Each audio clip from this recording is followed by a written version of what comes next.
Hello everyone, welcome to पढ़ले commerce. मैं हूँ हीर, आपकी बिजनेस स्टडीज की एजुकेटर। भाई 10th की एग्जाम हो चुकी है, आपने अपना स्ट्रीम भी चूज कर लिया है और आप सबको अगर लग रहा है अभी भी डाउट है कि आपने कॉमर्स चूज करके दिक्कत हो गई है, नहीं, अच्छी बात है। ये बहुत ही आपका थिंकिंग गलत है, बहुत ही ज़्यादा। कॉमर्स में एक्चुअली आपके पास बहुत ही ज़्यादा आपके पास ऑप्शंस है। जितने आपके पास साइंस में नहीं होंगे उतने आपके पास कॉमर्स में ऑप्शन है। देखो, अगर साइंस वाले इतना ज़्यादा, अगर वो लोग कहते हैं हम लोग ये करते हैं वो करते हैं, उनकी सारी चीज़ें मैनेज करता कौन है? कॉमर्स वाले करते हैं ना। कॉमर्स ना हो तो कुछ नहीं हो सकता। भाई बहुत ही अच्छा फील्ड है, इसमें आपको बिल्कुल भी टेंशन नहीं लेने की ज़रूरत है। There are many career options that you can have in commerce, जिसके बारे में हम आपके साथ ज़रूर बात करेंगे। बट फिलहाल हम इस बारे में बात कर लेते हैं कि भाई हम लोगों को 11th में बिजनेस स्टडीज़ में क्या पढ़ना है। बिजनेस स्टडीज़ पढ़ाती हूँ तो आपको उसके बारे में थोड़ा बताऊंगी और आपको थोड़ी स्ट्रैटेजी भी समझा दूंगी कि हम लोग हमारी पढ़ाई कैसे करने वाले हैं। जैसे आप देख सकते हैं, ये देखिए, ये है हमारे सारे के सारे चैप्टर्स जो हमें आने वाले हैं। देखिए, सबसे पहले आपको आने वाला है nature and purpose of business, जो आपको टोटल ये and forms of business organisation, ये दोनों मिला के आपको 16 मार्क का आने वाला है। ठीक है, इसको जाने दो, ये कुछ काम का नहीं है, ये आपको 16 मार्क का आएगा। उसके बाद जैसे आप देख सकते हैं, ये बाकी के दो जो चैप्टर्स है, private public and global enterprise और बिजनेस सर्विसेज, ये दोनों मिला के आपको 14 मार्क का आने वाला है। उसके बाद अगर आप देखेंगे, आपके जो बाकी का ये दो चैप्टर है, emerging mode of business and social responsibility, ये दोनों मिला के आपके 10 मार्क के आएंगे। After that as you can see, आपके ये दोनों chapter, sources of business finance and small business, आपको आएगा 20 मार्क का। और फिर इंटरनल एंड इंटरनेशनल ट्रेड, ये दोनों मिला के आपको आएगा 20 मार्क का। तो ये देखिए, ये सब मिला के आपका ये हो गया टोटल 80, और साथ में ये प्रोजेक्ट जो है एक ही आने वाला है वो 20, तो ये हो गया आपका 100 मार्क का पेपर। ठीक है, अब देखिए यहाँ पे अगर आपको जैसे 16 मार्क का है तो डोंट अज्यूम कि आपको इसमें से 8 मार्क, इसमें से 8 मार्क, ऐसा बिल्कुल भी होने की पॉसिबिलिटी नहीं है। ऐसा भी हो सकता है फर्स्ट में से 10 मार्क का पूछा, सेकंड में से 6 मार्क का, फर्स्ट में से 7 मार्क का, सेकंड वाले में से 9 मार्क का। We have no clue. ये दोनों मिला के आपके ऊपर 16 मार्क्स का आएगा, उससे ज़्यादा ये दोनों चैप्टर में से नहीं आने वाला है। बट उसके अंदर अभी ये दोनों में से कितना, कौन से मार्क का आएगा, that we have no idea about. ठीक है, ये है आपका क्या, ये आपका देखिए क्लास 11 का 2022 और 2023 का आपका ये ऐसे होने वाला है। ठीक है, 3 घंटे का आपका पेपर होगा, थियरी 80 मार्क की और प्रोजेक्ट आपका 20 मार्क का। अब इसमें फर्दर हम लोग और थोड़ा ध्यान देते हैं क्या क्या आने वाला है।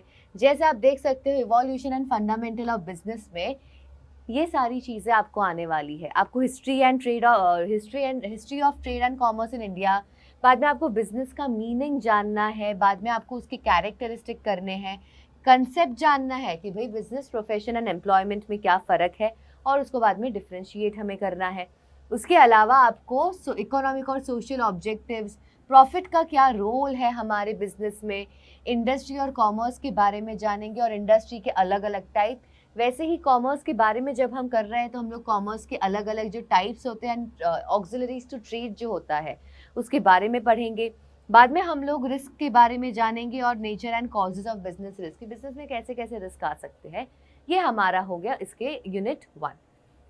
फिर आता है यूनिट 2 हमारा। यूनिट 2 में आप जैसे देख सकते हैं, आपको सोल प्रोप्राइटरशिप का कंसेप्ट करना पड़ेगा। जब हम कंसेप्ट की बात करते हैं तो उसमें उसके फीचर्स आ जाएंगे, ये उसके अंदर ही दिया जाता है। इसको अलग से नहीं बोलेंगे कि आपको फीचर्स करने हैं, ये कंसेप्ट का मतलब फीचर्स आने वाले हैं।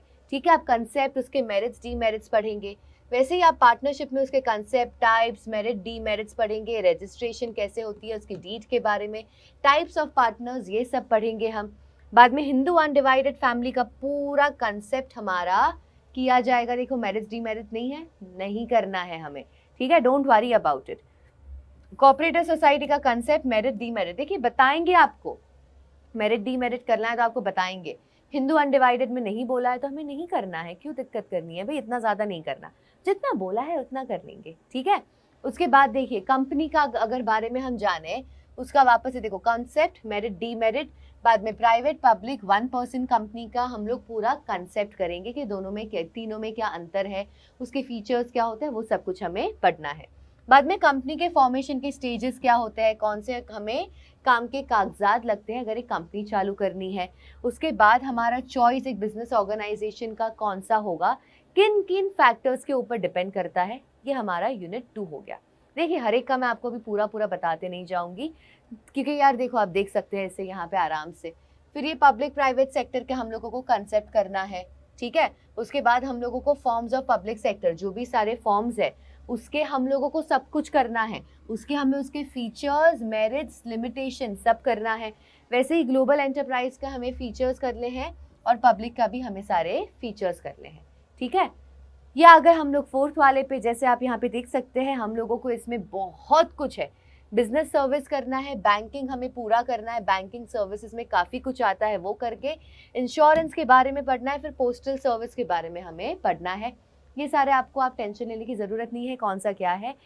हम लोग आपको जब पढ़ाएंगे आपको एकदम प्रॉपर पढ़ाएंगे, जो आपको सिलेबस में उतना ही पढ़ाएंगे, ना उससे कम ना उससे ज़्यादा, जितना आएगा उतना ही हम लोग करेंगे। So you don't have to worry कि अरे ये होगा ये नहीं है क्या है। हमने पूरा इसके ऊपर अच्छे से देख लिया है, सब समझ लिया है।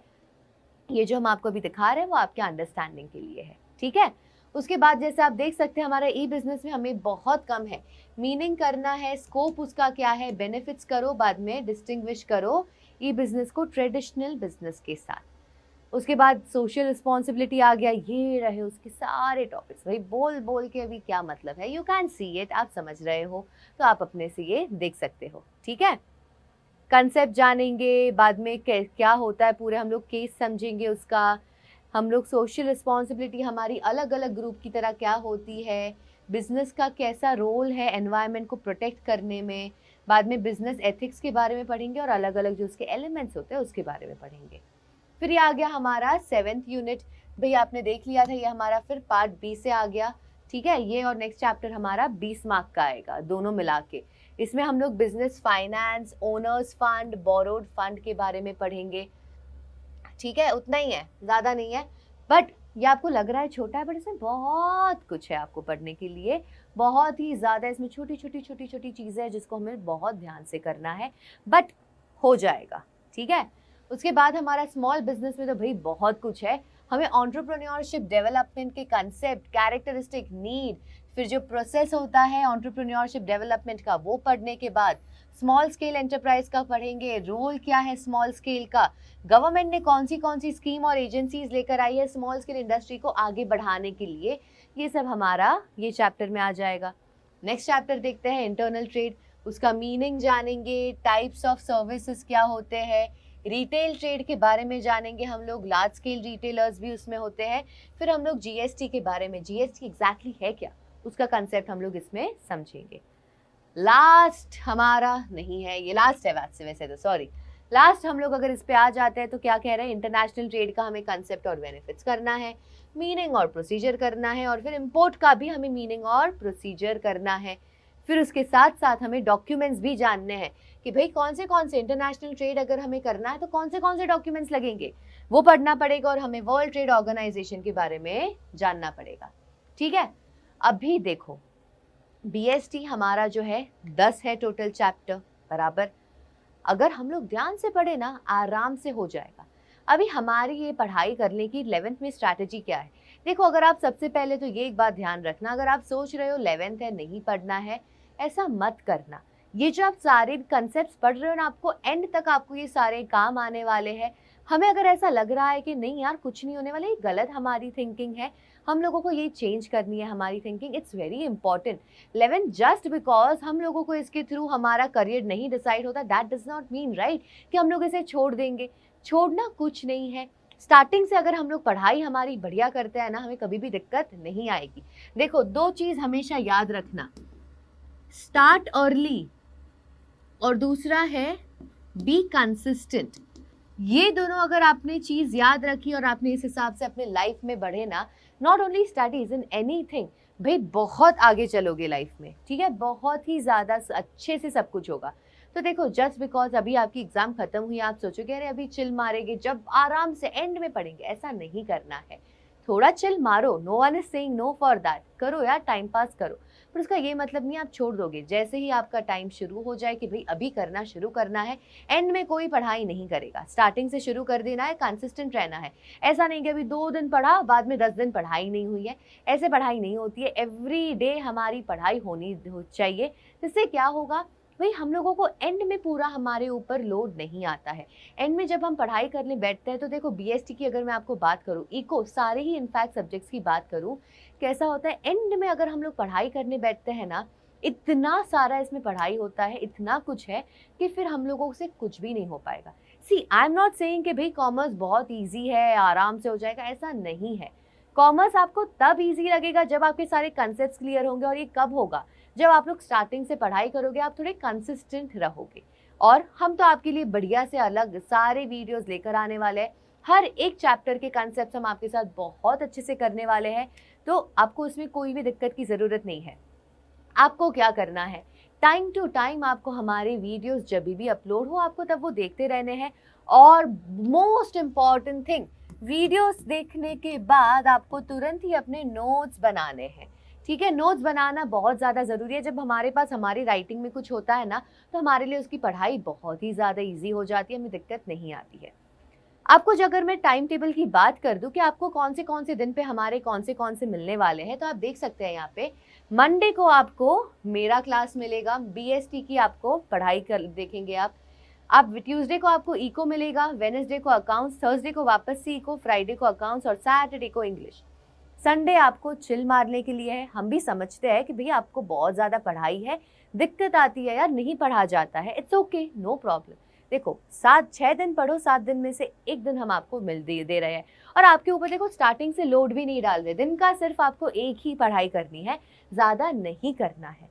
ठीक है, तो क्या करना है आपको, ये दोनों चीज़ें पहले से शुरू करो और कंसिस्टेंट रहो, बहुत बढ़िया से हो जाएगा। और मैं आपको वापस से मिलूंगी मंडे को हमारे फर्स्ट चैप्टर के साथ। ठीक है, देखो, और आपके साथ एक दिन में पूरा चैप्टर कोई नहीं करने वाला है, थोड़ा थोड़ा करेंगे, सोच के आराम से करेंगे, बिल्कुल भी घाई नहीं करेंगे। तो आपको एक चैप्टर के ऊपर आपको काफ़ी सारे से हम छोटे छोटे पार्ट्स में करने वाला है, आपको वीडियोस ऐसे ही मिल जाएंगे, जिससे आपको एक साथ आपके ऊपर बहुत ज़्यादा बोझ नहीं आएगा। ठीक है, चलो, I see you all on next Monday. तब तक के लिए अगर आप लोग ये चैनल पर नए हो तो प्लीज़ सब्सक्राइब कर दीजिए, और जो नोटिफिकेशन आपको चाहिए तो बेल बटन दबा दीजिए, बेल आइकन जो दिख रहा है ना, उस पर प्रेस कर दीजिए। और अगर आपको कोई भी डाउट है, तो आप प्लीज़ कमेंट सेक्शन में लिख दीजिए, मैं आपके कमेंट का ज़रूर रिप्लाई करूँगी। ओके, चलो, all the best for your class 11। आप बहुत बढ़िया करोगे, पढ़ने के साथ आपको जुड़ के रहना है, आपका हम लोग बढ़िया तरीके से पढ़ाई करवा लेंगे। ठीक है, चलिए, बाय।